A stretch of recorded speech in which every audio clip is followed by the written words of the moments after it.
the power scale and how this series has completely broken it. It just doesn't make sense anymore. Characters are ever just how strong they need to be for any given situation without any real explanation given.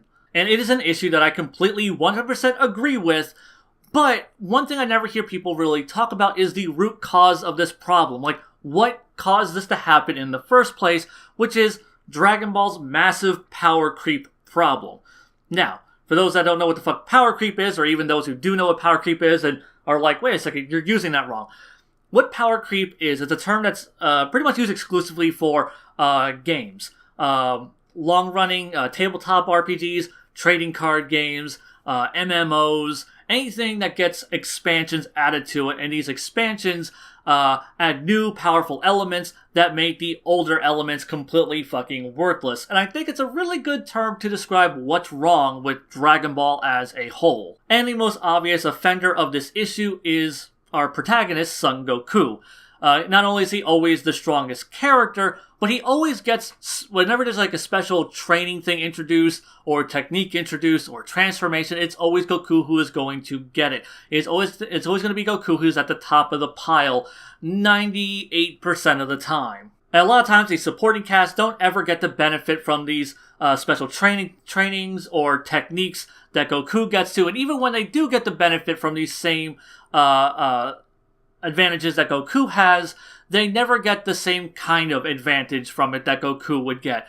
Kuririn trains with the Muten Roshi, comes out of it weaker than Goku did.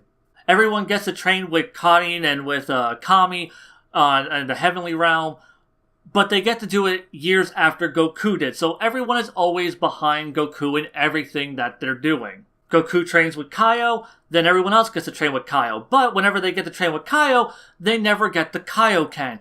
The one thing that would really help everyone else try to be more on Goku's level. Then you introduce the Zenkai boost, which is a specific trait that is exclusive to Goku's race solely.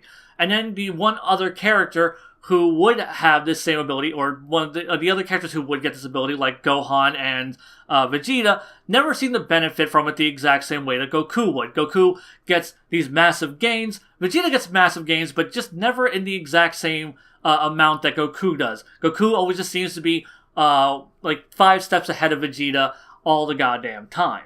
And then we introduce Super Saiyan, which increases Goku's power by ridiculous multipliers, and he keeps adding more of these transformations on top of the fucking Zenkai boost. So he keeps getting all these just racial traits that are inherent exclusively to the Saiyans that give him an advantage over everyone else. And now at this point, all of the non-Saiyan characters are irrelevant.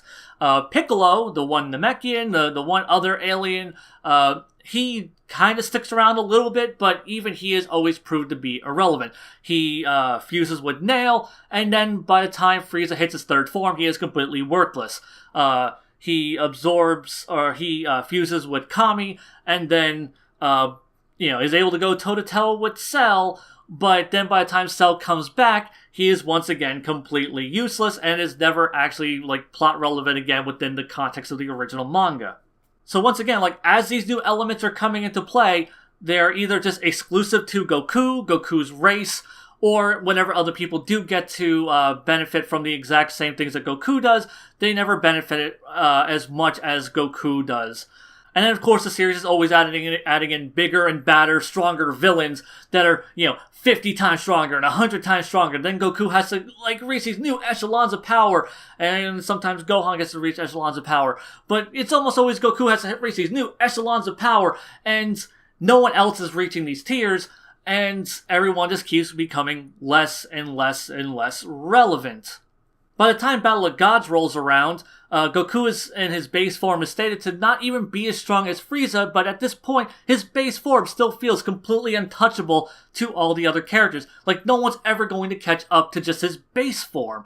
And this is after over a decade of training, and still his base form still isn't even on Frieza's level. And then by the end of that movie, he obtains his God form, and he absorbs the God Ki into him, raising the power of his base form exponentially, making that power gap way wider than it ever was before. The only character able to catch up to him is Vegeta, which Vegeta has to go through crazy-ass God training with Whis just to be competitive again. And this power gap just keeps widening as, these arcs are going on. By the time we get to Universe 6, Goku and Vegeta train in the Room of Spirit and Time for 3 full fucking years, just doing nothing but goddamn training that entire time. And then whenever we get to the Potafu arc, the Purple Bukake Vegeta arc, as I like to refer to it as, we see that Gotenks, in his Super Saiyan 3 form, one of the strongest characters from the Majin Buu arc, is completely unable to hurt base form Bukake Vegeta. And at this point, the power gap just seems uncrossable. How is anyone ever supposed to catch up to these characters now, between their crazy-ass god training and their fucking Room of Spirit and Time training and all these god forms? And this is just them in their base forms. Vegeta is completely able to no-sell one of the strongest characters from the last arc of Dragon Ball Z. And keep in mind, by Battle of Gods, Goku's base form wasn't even on Frieza's level, and he was still stronger than pretty much everyone else except in his base form, with the exception of Piccolo, Majin Buu, and the artificial humans. Everyone else just, it just seems like an insurmountable gap for anyone to try to fucking cross. When we get to the Future Trunks arc, then this whole thing just kind of gets thrown out the window, because Trunks shows up and he is on their base level.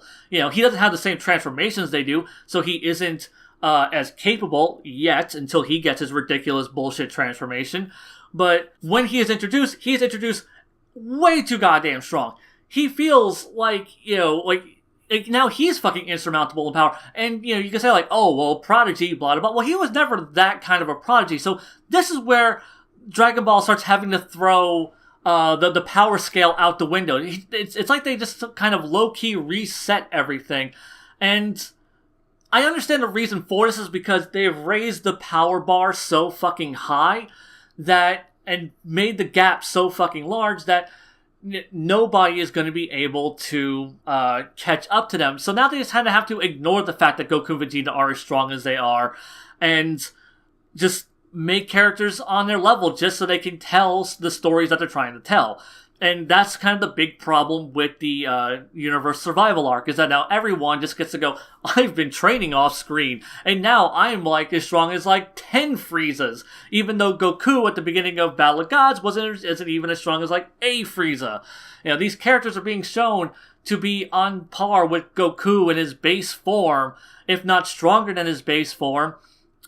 Even though he's already absorbed the God Ki and gone through all this crazy training, now they just go, have a little bit of training off screen, and now they're somehow on that same level, even though Goku has been on a constant state of training. It doesn't make any goddamn sense, but it has to be done just so they can tell this stupid fucking story they're trying to do.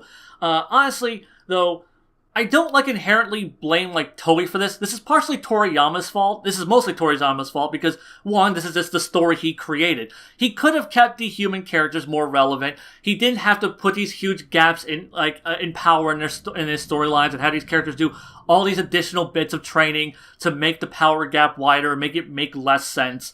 Those things weren't needed, but he chose to do them regardless. And with Super, as I've pointed out, he really exacerbated the whole fucking problem by having Goku absorb God Ki and just having him feel like he's just unpassable at this point. But now everyone's just kind of catching up because, well, the story demands them to. It's lazy writing because, Toriyama clearly wanted to tell this story and didn't fucking build his universe around this story. He didn't make the characters competitive enough, so now they're competitive enough. And then we end up having characters like Caulifla and Kale, who, we have Saiyans, but we need to make them Super Saiyans, but we don't have 48 hours till this tournament starts, so we need to do it fast, because in this universe, Super Saiyans don't really exist outside of Kaba, because that's another thing that Toriyama fucking wrote into his stupid-ass story. So now he has to just, now Caulifla and Kale, they're also Super Saiyans. Ta-da! So yeah, the power scale completely out the fucking window. Nothing makes fucking sense, but honestly, I can't entirely blame Super because this has been a problem that's been baked into Dragon Ball from the very beginning. People criticize GT for being the Goku show because at that point, there was no one else who could have been relevant other than Goku, other than Vegeta. And in Super, their way of alleviating this problem was to just fucking ignore it and pretend that this wasn't an issue. It's lazy writing, but hey, I guess it's just a thing you have to choose between. Do you want it to be the Goku show, or do you want it to have writing that doesn't make any fucking sense, but at least every character gets to play some kind of role within the narrative? You get to pick your poison here, people. Like I said, I don't inherently blame Toei's staff for this. I mostly blame Toriyama for writing these kind of stories and for kind of building up Goku way too much within the narrative, all the way leading up to this point. It's been a problem, and, he's basically just been burying all of his other characters, and now he's decided to unbury them, and there's been no narrative reason for why they get to be as strong as they are. They just are. So yeah, next time you want to complain about the power scale being completely fucked in Dragon Ball Super, just remember, it's kind of the original story's fault because it left Toriyama with no other options.